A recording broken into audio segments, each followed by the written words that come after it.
നമസ്കാരം. ഇന്ന് കേരളത്തിലുള്ളവർ മുഴുവൻ ടിവിയുടെ മുന്നിലായിരിക്കുമെന്നറിയാം. ഇലക്ഷൻ റിസൾട്ട് കാണാൻ വേണ്ടിയിട്ട് കണ്ണിൽ എണ്ണയൊഴിച്ച് എല്ലാവരും വീക്ഷിച്ചുകൊണ്ടിരിക്കുകയായിരിക്കും. അപ്പോൾ എനിക്ക് ചെറിയൊരു എക്സൈറ്റ്മെന്റ് തോന്നിയത് കൊണ്ടാണ് ഈ ഒരു വീഡിയോ ചെയ്തത്. ഞാൻ ഈ കാണിക്കുന്ന സ്ക്രീൻഷോട്ട് കണ്ടല്ലോ. എന്തായി കാണുന്നത്? കഴിഞ്ഞ 10 വർഷമായിട്ട് കേരളത്തെ അടക്കി ഭരിച്ചവരല്ലേ ആ പിന്നിലോട്ട് പോയേക്കുന്നത്. പിണറായി വിജയൻ പോലും പിന്നിലെന്ന് പറയുമ്പോൾ അത്രയ്ക്ക് ജനങ്ങൾ മടുത്തു എന്നുള്ളതിനുള്ള തെളിവാണ് ഈ കാണുന്നത്. അതായത് 2 തവണ മന്ത്രിയായിരുന്ന വ്യക്തി പിന്നിലേക്ക് പോവുക എന്ന് പറയുമ്പോൾ അത്രയും മടുത്തു പോയി ജനങ്ങൾ. അതാണ് യാഥാർത്ഥ്യം. എന്തൊക്കെയാണ് ഈ കഴിഞ്ഞ 10 വർഷം കൊണ്ട് അവർ കാട്ടിക്കൂട്ടിയത്, അതുകൊണ്ട് ജനങ്ങൾ എന്തൊക്കെ സഹിച്ചു, എന്തൊക്കെ സാക്രിഫൈസ് ജനങ്ങൾക്ക് ചെയ്യേണ്ടി വന്നു എന്നുള്ളതിന്റെ തെളിവാണ് ഈ ഇലക്ഷൻ റിസൾട്ട്. ഇപ്പോഴെങ്കിലും കേരളത്തിലെ ജനങ്ങൾക്ക് വിവരം വെച്ചല്ലോ. ഇത് കഴിഞ്ഞ 5 വർഷം മുന്നേ ഈ ഒരു വിവരം വെക്കേണ്ടതായിരുന്നു എന്ന് എനിക്ക് തോന്നുന്നു. സത്യം പറഞ്ഞു കഴിഞ്ഞാൽ ഇതാണ് ജനാധിപത്യത്തിന്റെ വിജയം. എപ്പോഴും ഇങ്ങനെ നമ്മൾ മാറി മാറി എക്സ്പെരിമെന്റ് ചെയ്തുകൊണ്ടേ ഇരിക്കണം. ഇപ്പൊ UDF ജയിക്കാൻ പോവുകയാണ്, ജയിക്കുമെന്ന് തന്നെയാണ് ഉറപ്പ്. ഇനിയിപ്പോ കുറച്ചും കൂടി വോട്ട് എണ്ണാനുണ്ടെങ്കിലും ജയിക്കാനാണ് സാധ്യത.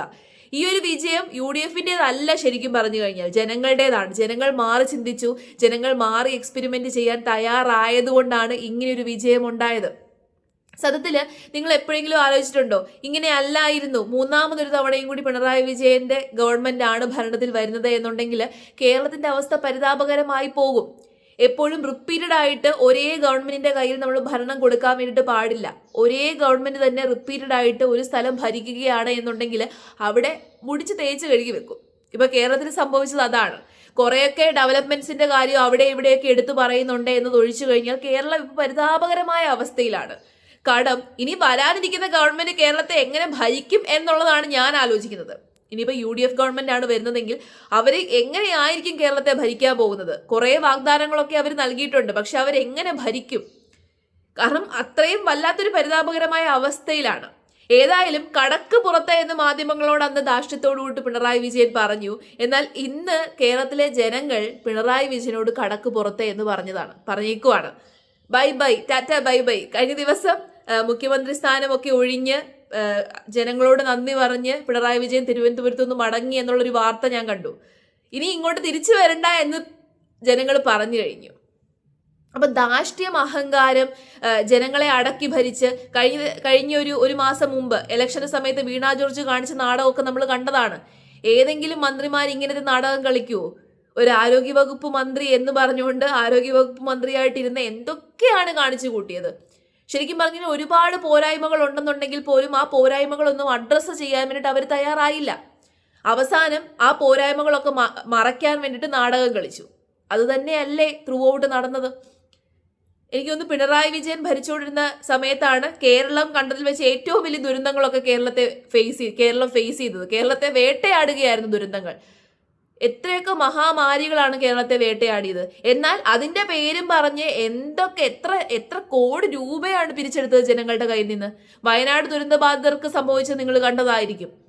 കോടിക്കണക്കിന് രൂപ, 800 കോടി രൂപയോളം പിരിച്ചെടുത്തിട്ട് ആ 800 കോടി രൂപയിൽ പകുതിയെങ്കിലും അവിടെ ഉണ്ടോ എന്നുള്ളത് സംശയമാണ്. എന്തായാലും ഈ 10 വർഷം കൊണ്ട് ഇവരൊക്കെ മാക്സിമം പണം സമ്പാദിച്ചിട്ടുണ്ട്, നല്ലതുപോലെ പണം സമ്പാദിച്ചിട്ടുണ്ട്. കാരണം കണ്ടിന്യൂസ് ആയിട്ട് ദുരന്തങ്ങൾ വരുമായിരുന്നല്ലോ കേരളത്തെ ഫേസ് ചെയ്ത്. അപ്പൊ ആ ദുരന്തത്തിന്റെ പേരിൽ ഒരുപാട് സംഭാവനകളും ഒരുപാട് ദുരന്ത നിവാരണത്തിന് വേണ്ടി ഒരുപാട് ഫണ്ടുകളും കിട്ടിയിട്ടുണ്ട്. ആ ഫണ്ട് കൈക്കലാക്കിയിട്ടുണ്ട്. ശബരിമല കൊള്ളയടിച്ചു. അങ്ങനെ മൊത്തത്തിലെല്ലാം കൊള്ളയടിച്ചിട്ടാണ് ഇറങ്ങി പോകുന്നത്. അതുകൊണ്ട് അവർക്ക് ബുദ്ധിമുട്ടൊന്നും ഉണ്ടാവത്തില്ല. ഇനി ബുദ്ധിമുട്ടുണ്ടാകാൻ പോകുന്നത് കേരളത്തിലെ ജനങ്ങൾക്കാണ്. ഇനി ഭരിക്കാൻ പോകുന്ന ഗവൺമെന്റിന് വലിയ ബുദ്ധിമുട്ടായിരിക്കും. കാരണം ഇപ്പോൾ ഓൾറെഡി ഗതികെട്ട അവസ്ഥയിലാണല്ലോ കേരളം. ഈ ഗതികെട്ട അവസ്ഥയിൽ നിന്ന് എങ്ങനെ കേരളത്തെ കരകയറ്റണം എന്ന് ചിന്തിച്ച് ഇവർക്ക് 5 വർഷം നഷ്ടമാകും. അതാണ് സത്യം. ഏതായാലും കേരളത്തിലെ ജനങ്ങൾ മാറ്റി ചിന്തിച്ചു, അല്ലെങ്കിൽ മാറി ചിന്തിച്ചു, എക്സ്പെരിമെന്റ് ചെയ്യാൻ തയ്യാറായി എന്നുള്ളതിന്റെ തെളിവാണ് ഈ കാണുന്നത്. ഇങ്ങനെ ആയിരിക്കണം ഒരു ജനാധിപത്യ സമൂഹം ചിന്തിക്കേണ്ടത്. എപ്പോഴും മാറി മാറി വോട്ട് ചെയ്യാനും മാറി മാറി കുത്താനും നമ്മൾ തയ്യാറായിരിക്കണം. ഇനിയിപ്പോൾ വരാനിരിക്കുന്ന ഗവൺമെന്റിന് ഒരുപാട് പോരായ്മകൾ ഉണ്ടാകും. അത് നമുക്ക് പിന്നീട് സംസാരിക്കാം. ഇനിയിപ്പോൾ അവർ ഗവൺമെന്റ് സ്ഥാപിക്കട്ടെ. ഇനിയിപ്പോൾ മുഖ്യമന്ത്രി ആരാണ് എന്ന് പറഞ്ഞ് അടി ഉണ്ടാകാതെ ഇരുന്നാൽ മതിയായിരുന്നു.